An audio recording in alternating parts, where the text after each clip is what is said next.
America এখন যে কোনো মূল্যে প্রধানমন্ত্রী শেখ হাসিনার সঙ্গে সমঝোতা করতে চাচ্ছে এবং আওয়ামী লীগ সরকারের সঙ্গে একটি সহযোগিতাপূর্ণ সম্পর্ক স্থাপন করে তারা বাংলাদেশ, মায়ানমার এবং ভারত এখানে একটা বলয় তৈরি করতে চাচ্ছে। তার সঙ্গে সঙ্গে একটি ইন্দো প্যাসিফিক যে তাদের কৌশলগত দিক রয়েছে, যেটাকে স্ট্র্যাটেজি বলা হয়, সেই ইন্দো প্যাসিফিক কৌশলগত যে চুক্তি, সেই চুক্তিটাকে এগিয়ে নিতে চায় মূলত চীনকে, রাশিয়াকে বাধা দেওয়ার জন্য এবং ইরানকে প্রতিহত করার জন্য।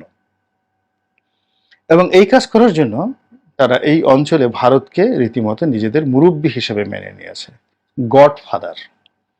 এবং দিল্লির অনুমতির বাইরে তারা যাবে না এবং আমেরিকান সরকারের যে সকল কর্মকর্তা কর্মচারী রয়েছেন দায়িত্বপ্রাপ্ত, তাদেরকে কার্যত অবস্থা দৃষ্টে মনে হচ্ছে যে আওয়ামী লীগের সঙ্গে আমেরিকার যে ডাকুমরা সম্পর্ক, এটি দীর্ঘদিন ধরে, সেই আওয়ামী লীগ যখন ক্ষমতায় এলো তারপর থেকে শুরু হলো, বিশেষ করে ডক্টর মোহাম্মদ ইউনূসকে নিয়ে যে যুদ্ধ, সে যুদ্ধ আজ অবধি কিন্তু থামেনি।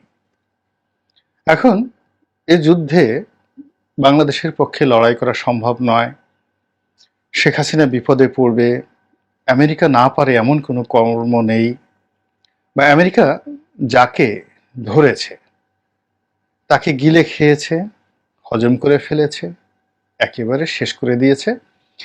তো যে আমেরিকা পৃথিবীর নিষ্ঠুরতম একটি দেশ, পৃথিবীর সবচেয়ে শক্তিশালী একটি দেশ অর্থনৈতিকভাবে, সামরিকভাবে, এবং তারা তাদের সেই নিষ্ঠুরতা কতটা নির্মম হতে পারে যে কেবলমাত্র মুসলমানদেরকে অবদমিত করার জন্য এবং আফগানিস্তানে একটা যুদ্ধ অনিবার্য করার জন্য তারা তাদের নিজস্ব গোয়েন্দা বাহিনীদেরকে দিয়ে পুরো নিউ ইয়র্ক শহরের মতো জায়গাতে টুইন টাওয়ার, দুটো যে বিখ্যাত সে টুইন টাওয়ার, সেটি নিজেরা ধ্বংস করে দিয়ে ওসামা বিন লাদেনকে মারতে হবে আর মোল্লা ওমরকে শেষ করতে হবে, আফগানিস্তান দখল করতে হবে।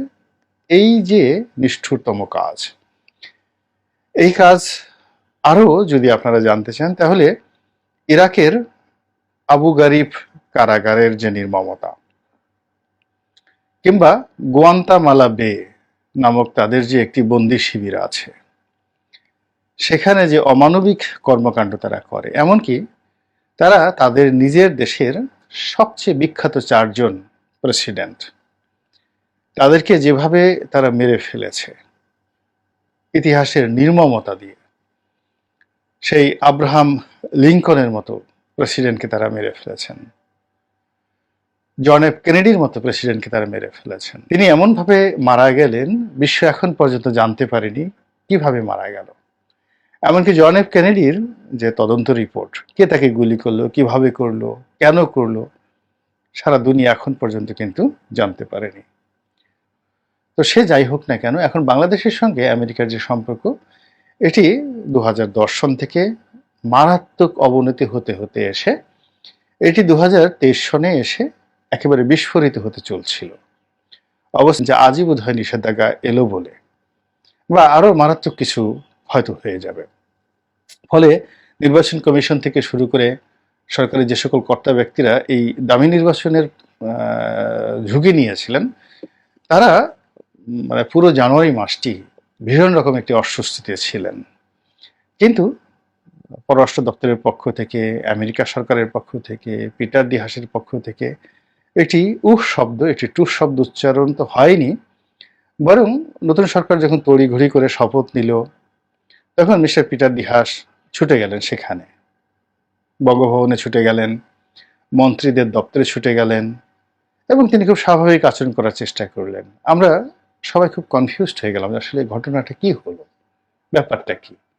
যারা প্রো আমেরিকান তারা এখনো আশাবাদী। তো প্রো আমেরিকান লোকজন বলার চেষ্টা করলো যে এটা আমেরিকার একটা স্টাইল, সে স্টাইলে তারা এইভাবেই একটি সরকারের সঙ্গে কাজ করে যায়, কিন্তু তলে তলে যা করার সে সর্বনাশ তারা কিন্তু সবার মধ্যে করে ফেলে। এরপর সরকারের অর্থনৈতিক সমস্যা প্রকট হতে থাকলো। ফেব্রুয়ারি মাসে IMF এর ঋণ নিয়ে ভীষণ রকম অনিশ্চয়তা দেখা গেল এবং সেখানে দেখা গেল যে আইএমএফ শুধু ঋণ দিল না, একেবারে তৃতীয় কিস্তির যে ঋণ সেটি একেবারে দ্বিগুণ করে দিল। এরপর মার্কিন রাষ্ট্রদূতের উপরে যিনি রয়েছেন বা এই পাক ভারত উপমহাদেশের রাজনীতি যিনি নিয়ন্ত্রণ করেন আমেরিকার পক্ষে, মিস্টার ডোনাল্ড লু, তিনি বাংলাদেশে এলেন এবং তিনি এসে যে কথাগুলো বললেন একেবারে ক্রিস্টাল ক্লিয়ার।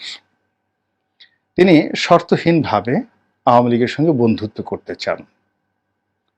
দ্বিতীয়ত, তিনি এই নির্বাচন নিয়ে যে সকল পরিবেশ পরিস্থিতি, অপ্রীতিকর ঘটনা এবং একটি কঠিন সময় গিয়েছে বলে তিনি মনে করেন, সেই বিষয়গুলোকে ভুলে যেতে চান, পিছনে আর তিনি তাকাতে চান না।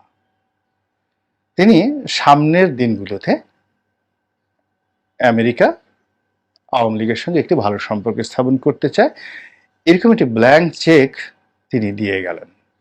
কিন্তু সরকারের পক্ষ থেকে কিন্তু এখনো পর্যন্ত তার সেই ব্ল্যাঙ্ক চেকের ব্যাপারে কোনো ইতিবাচক সাড়া দেওয়া হয়নি। তো মিস্টার ডোনাল্ড লু চলে যাওয়ার পরে রাজনীতির অঙ্গনে নিদারুণ প্রতিক্রিয়া। কেউ কেউ বলার চেষ্টা করছেন যে আসলে আমেরিকা আগের অবস্থানে আছে, ডোনাল্ড লু এসছেন, কথাবার্তা বলেছেন। আমার ক্ষুদ্র দৃষ্টিতে এই কথাগুলো পরিপক্কতা সম্পন্ন মনে হচ্ছে না। আমার কাছে যেটা মনে হচ্ছে যে